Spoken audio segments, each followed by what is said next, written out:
Hi everyone, this is our channel Around My Story. Please like, share and subscribe. Olá, meu nome é Brenda e esse foi um grande constrangimento que eu tive aos 14 anos. Antes de eu te contar a minha história, deixa eu destacar alguns pontos. Toda experiência adolescente tem uma certa dose de ansiedade. É uma reação normal ao estresse e às vezes ajuda a lidar com situações angustiantes.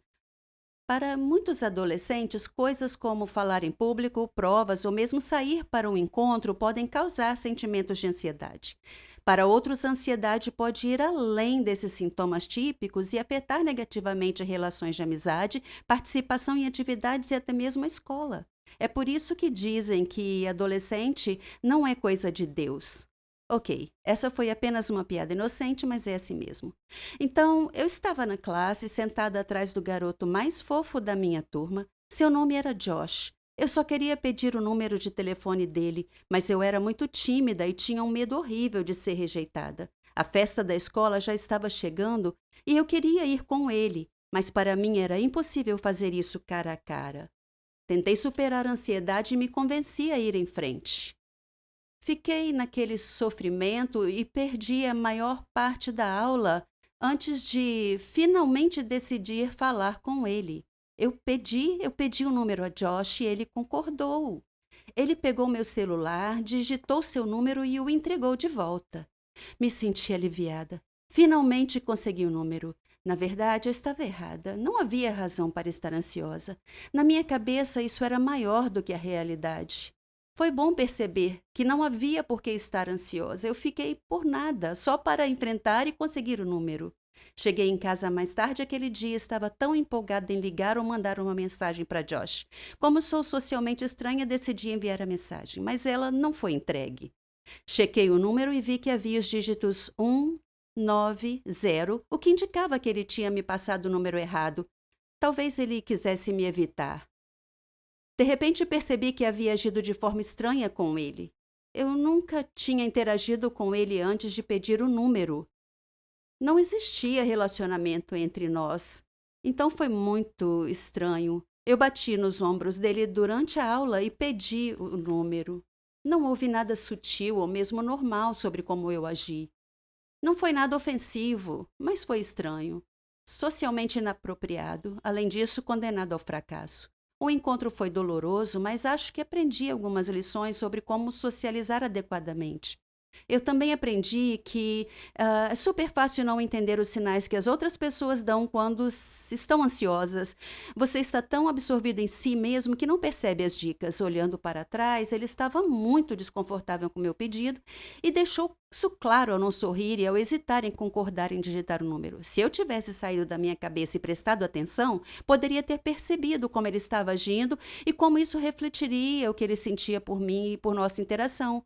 Isso me faz questionar o que é mais fácil, ter ansiedade funcional ou ficar presa em sua própria concha, paralisada por ansiedade. Pode ser o menor dos males, mas para mim essa experiência se transformou em um propósito e aumentou minha autoconfiança. Vejo isso como um passo, mas melhorar a autoestima e o valor próprio fará com que você funcione bem, sem ansiedade. E esse é o fim da história. Mas quer saber? Escreva seu próprio roteiro. Você não pode continuar se outra pessoa estiver escrevendo o seu roteiro. Muitas crianças na escola se sentiam do mesmo jeito, elas não se sentiam bem. E eu não sabia por quê. As crianças vão se relacionar e isso é tão assustador que torna a ansiedade pior. É preciso saber que isso é normal e que não tem como saber a não ser que você vá. Sim, superar a ansiedade não é tão fácil. Vencer o que eu chamo medo da vida me custou anos e eu aprendi da pior maneira. E agora, a piada sobre não ser de Deus faz sentido? Uma coisa legal sobre o sucesso é ver todos seus amigos e família tão orgulhosos de você e suas conquistas. Esse respeito mútuo e apreciação é sobre o que a amizade significa. Minha história é sobre sucesso e amizade também, quando dois amigos se tornam incompatíveis e não mais uma mão na outra. Meu nome é Cherry e eu tenho 21 anos de idade. Eu tinha uma amiga que se chamava Margot. Ela não era apenas minha amiga, era minha melhor amiga, minha irmã. Ela significava o mundo para mim. Nós éramos parecidas em tantos jeitos, até mesmo em nossos hobbies e nossos sonhos. Depois da morte de meu pai, minha mãe e eu nos mudamos para a vizinhança de Margot, já que a mãe dela era a melhor amiga de minha mãe. Eu tinha apenas 3 anos nessa altura, então Margot e eu praticamente crescemos juntas. Na escola, nós partilhávamos das mesmas aulas, estudávamos juntas e até mesmo éramos parceiras de laboratório. Ela e eu sonhávamos em ser farmacêuticas. Eu tive muita dificuldade no ensino médio, mas consegui terminar com o suporte de Margot em seu encorajamento. Eu não tive muita liberdade e independência como ela tinha, porque minha mãe era super protetora. Foi nesse ponto que minha história realmente começa. Quando eu decidi começar a faculdade de farmácia, Margot me perguntou por que eu escolhi esse curso. E eu disse a ela que meu pai morreu de uma doença maléfica que não tinha cura. Então, era meu sonho achar a cura para essa doença e salvar vidas. Eu estudei muito e concluí com sucesso minha faculdade de farmácia. Margot estava muito feliz por mim e ela prometeu me manter focada na descoberta para a cura da doença fatal que meu pai teve que eu procurei tão apaixonadamente. Eu pedi a ela para estar ao meu lado o tempo todo e ela estava feliz de fazer isso. A faculdade de farmácia era internacional, fora do meu país. Eu seria independente e livre do controle excessivo da minha mãe. Francamente, eu busquei por isso. Margot e eu encontramos um lugar para ficar próximo à faculdade. Um jovem albergue ou um grupo de garotas de diferentes países. Diferente de mim, Margot teve a habilidade de fazer facilmente amizade com elas. Nossos estudos não eram fáceis no começo, mas nós trabalhamos muito. Eu estava tão animada em me aprofundar na minha pesquisa e em aprender o máximo que conseguisse. Eu perguntei aos instrutores e médicos constantemente para expandir o meu conhecimento. Esse era o meu conheço e Margot me acompanhou durante todo o tempo. Eventualmente, nós graduamos na faculdade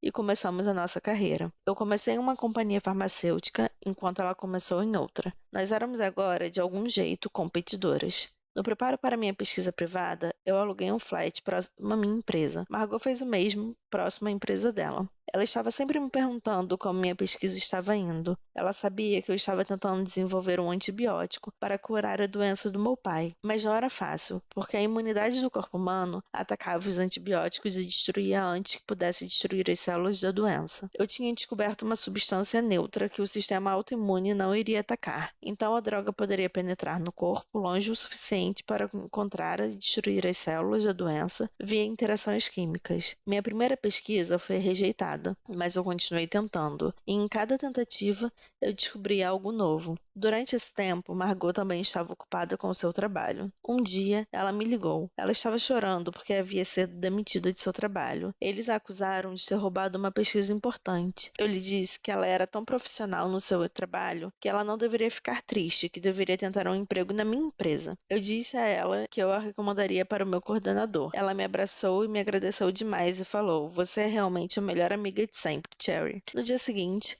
eu disse ao meu coordenador sobre Margot e lhe disse que ela estava à procura de um emprego e estava aguardando do lado de fora. Ele a entrevistou e lhe deu um trabalho. Eu estava tão feliz agora que ela e eu trabalhávamos na mesma empresa. Margot continuou perguntando sobre minha pesquisa. Eu dava ocasionais atualizações. Eu estava hesitante para lhe dizer muito, mas novamente, ela era minha melhor amiga, além de tudo, então eu a convidei para minha casa para falar sobre minha pesquisa. Margot não ficou tão feliz como eu achei que ela estaria em ouvir sobre o meu projeto, mas eu imaginei que fosse porque ela foi despedida recentemente. Minha pesquisa pessoal tomou meu tempo completamente. Era até mais importante que o meu trabalho. Um dia, quando apareci no trabalho, meu chefe falou que eles não precisavam mais de mim e eu estava livre para ir embora. Demitida. Eu estava chocada e perguntei por quê. Ele disse que eu estava gastando muito tempo em casa realizando a minha pesquisa e pouco tempo no trabalho. Disse que tinha enviado muitas cartas para minha casa dizendo que deveria voltar ao trabalho e eu não havia respondido a ele e que falhei para voltar ao trabalho. Ele disse que minha colega de casa, Margot, havia recebido as cartas no meu lugar e havia prometido entregá-las a mim. Eu estava em choque. Ele disse que ela nunca havia dito nada. Voltando a casa, eu confrontei Margot e perguntei por que ela não me entregou as cartas do meu chefe, como ela havia prometido a ele que faria. Ela agiu com justificativa e disse que ela havia recebido as cartas, mas andava tão ocupada que ela colocou elas de lado e esqueceu das cartas. Eu a perdoei, mas senti que ela não estava sendo completamente honesta comigo. Eu apaguei tudo isso e disse a ela que ser demitida iria deixar meu tempo todo livre, então eu poderia dedicar mais tempo na minha pesquisa. Dias depois, Margot me ligou e me chamou para celebrar com ela, e eu perguntei qual ocasião era. Ela disse que teve uma promoção e ficou com o meu lugar de trabalho, meu emprego anterior. Eu estava feliz por ela, mas ao mesmo tempo senti que havia algo errado com essas circunstâncias que parecia estar crescendo. O tempo passou e meu experimento finalmente encontrou sucesso. Eu havia sucedido em encontrar um remédio que destruíra as células da doença. Eu estava na Lua.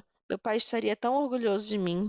Eu liguei para Margot e disse sobre a minha descoberta. Ela disse: "Oh, Cherry, você conseguiu, você descobriu a cura." Eu lhe disse que planejava apresentar minha descoberta para outra companhia farmacêutica em breve, uma melhor que a minha empresa anterior, que havia me demitido. Ela agiu feliz por mim, mas havia ficado um estranho olhar em seu rosto. Eu me senti com sono e disse boa noite. Ela disse que ficaria mais um pouco, então eu apenas fui dormir. Quando acordei na manhã seguinte, eu encontrei minha área de pesquisa em uma confusão e meus dados de pesquisa haviam desaparecido. Eu acordei Margot e disse a ela que alguém havia roubado minha pesquisa na noite anterior. Ela disse: "Isso não é possível. Quem mais sabia da sua pesquisa além de você e eu?" Eu disse: "Talvez fosse meu gerente anterior. E talvez ele tinha, de algum jeito, adivinhado que eu tinha feito um avanço. Não sei." Eu chamei a polícia e reportei a entrada do roubo dos dados da minha pesquisa, mas eles não puderam achar qualquer evidência sobre quem poderia ser o culpado. Eu voltei para o país desapontada e abatida. Consegui um novo trabalho em uma empresa próxima à minha casa. Muitos meses haviam se passado. Eu não tinha mais contato com Margot. Nós acabamos perdendo contato em algum lugar com o tempo. Então, um dia, minha mãe estava assistindo TV, quando ela de repente viu um programa que ia discutir uma nova droga para tratamento da maléfica doença que meu pai teve. Eles iam entrevistar o responsável por essa cura milagrosa. Sentei-me encantada. Eu tinha que assistir. Quando o entrevistador apresentou o convidado, era Margot. Eu não podia acreditar em meus olhos. Foi ela. Ela roubou a minha pesquisa. Minha tão chamada melhor amiga me traiu, e eu tinha tratado ela como minha irmã. Isso me destruiu profundamente. Eu tomei ações legais contra ela e consegui minha pesquisa de volta e recebi os créditos por encontrar a cura. Então, isso tudo estava ok. Mas a coisa que nunca poderia ser consertada, que não a cura, era a relação entre nós duas. Ela havia me golpeado pelas costas e destruído minha fé na humanidade. E eu não penso que eu possa achar a cura para isso. Meu nome é Jenny, mas podem chamar-me de rapariga má se quiserem. É assim que as crianças da vizinhança me chamam. Tenho uma longa história para lhe contar. Eu era a mais velha de 5 irmãos. A minha mãe morreu de doença e o meu pai ficou paralisado no acidente de viação. Ele não conseguia andar e precisava usar uma cadeira de rodas. Ver os meus irmãos a sofrer de fome e pobreza era uma visão constante em casa. O meu pai estava deprimido. Os nossos vizinhos ajudaram-nos muito, mas eu estava constantemente preocupada com o que aconteceria se eles parassem. Então decidi tentar encontrar um emprego. Eu sabia que não seria fácil, porque tinha apenas 15 anos. Quem iria querer contratar uma jovem de 15 anos? Embora estivesse apreensiva e sem confiança, decidi encontrar um emprego. Fui a muitos sítios, lojas de roupa, floristas, mercearias. A resposta foi a mesma: não estamos de momento a contratar. Um dia, sentindo-me desanimada, caminhava sem rumo, sem destino em mente, quando de repente me vi perto de um hospital. Num impulso, entrei. Vi uma enfermeira, mas ela parecia triste demais para falar. Então olhei em volta e encontrei outra enfermeira que parecia um pouco mais gentil. Ela notou e perguntou se eu precisava de ajuda. Eu disse-lhe que estava à procura de emprego, qualquer trabalho, que até esfregaria e limparia. Ela sentiu simpatia por mim e disse-me para não me preocupar. Em seguida, ela foi ao escritório do diretor. Eu estava preocupada. Estava metida em sarilhos. Um minuto depois ela chamou-me para falar com o diretor. Ele parecia muito gentil e perguntou-me o nome em voz baixa. Eu disse-lhe que era Ginny. Ele contou-me que Martha, a gentil enfermeira, que estava a ajudar-me, disse-lhe que eu estava à procura de qualquer emprego disponível. Ele disse que tinha um emprego para mim, mas estava preocupado que pudesse ser um problema. Senti uma pontada de medo e perguntei qual era o problema. Ele disse que eu teria que trabalhar no turno da noite. Só isso? Eu senti-me tão aliviada. Concordei imediatamente e ele disse que gostou do meu entusiasmo e que poderia começar no dia seguinte. Eu estava tão feliz. Voltei para casa rapidamente, abracei os meus irmãos e beijei a mão do meu pai. Contei-lhes sobre o meu novo emprego. Meu pai olhou para mim com tristeza e disse que eu era muito jovem para assumir essa responsabilidade. Eu disse que estava tudo bem e que eu poderia lidar com isso. Quando eu ia para o trabalho no hospital todas as noites, havia um gangue de crianças que ficavam sempre a vaguear pela vizinhança. Eu esperava que eles não me incomodassem, mas as minhas esperanças foram em vão. E eles gozavam comigo sempre que passava por eles. Nunca disse isto à minha família. Comecei a trabalhar como empregada da limpeza, mas devido ao meu zelo e inteligência, pude aprender um pouco sobre enfermagem e então fui promovida. Primeiro auxiliar de enfermagem e depois a enfermeira. Os meus colegas apoiaram-me muito. Tudo estava quase perfeito, exceto pelo gangue do bairro, que estava sempre a incomodar-me e a chamar-me Ginny, a rapariga má. Eu queria que eles simplesmente fossem embora e me deixassem em paz. Então um dia, um milagre aconteceu. Enquanto eu trabalhava no hospital, os valentões da vizinhança entraram com o seu líder em braços. Ele estava gravemente ferido, todo o seu corpo estava coberto de sangue. Eles gritavam por alguém que o ajudasse. Quando me viram, imploraram que eu o salvasse. Trabalhei rapidamente com a equipa. O seu estado era grave. Ele tinha sofrido um terrível acidente de moto. A equipa e eu trabalhamos afincadamente para estabilizar a sua condição e tratá-lo. Depois de estabilizá-lo, fiquei exausta. De repente, senti alguém aproximar-se. Era o gangue do bairro. Eles desculparam-se por me incomodar e pediram-me que os perdoasse. Eles disseram que não sabiam que eu trabalhava num hospital. Sorri e disse-lhes que estava tudo bem e que os considerava meus irmãos e irmãs. Outra enfermeira foi ter com eles e disse que o seu amigo estava bem. Fiquei tão feliz que o meu problema estava resolvido. E eles chamaram-me para falar com o seu líder. Ele tinha lágrimas nos olhos e disse-me que lamentava e pediu-me que o perdoasse. Ele foi tão sincero que fiquei comovida. Gentilmente pedi-lhe para ficar quieta e descansar um pouco.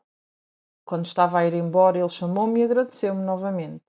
Depois desse incidente, o diretor chamou-me e elogiou-me por ter salvo a vida do paciente naquele dia. Eu ainda estava muito longe de realizar os meus sonhos, mas tinha uma boa vantagem. O gangue da vizinhança começou a chamar-me Anjo da Misericórdia.